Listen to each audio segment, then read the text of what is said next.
Lesson 2 here. You may have noticed this week that we're just covering tiny bits of information about some major covenants that God has had with his people in the past. First, Noah. Then yesterday we mentioned Abraham. And today, a third major person, Moses. All of this is just to give us an idea of what God has planned for his people from the very first sin back in the Garden of Eden.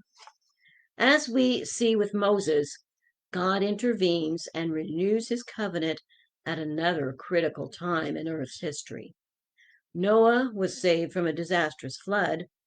Abraham was taken out of the center of idolatry and paganism.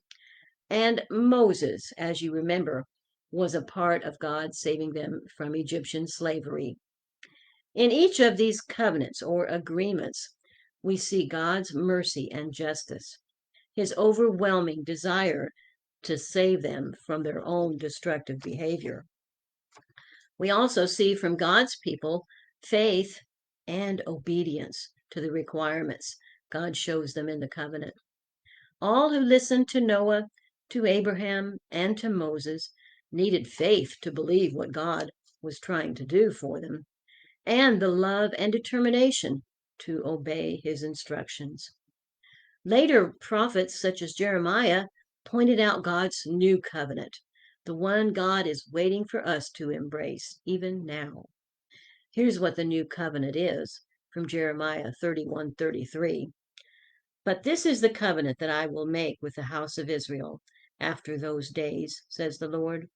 I will put my law in their minds and write it on their hearts, and I will be their God, and they shall be my people.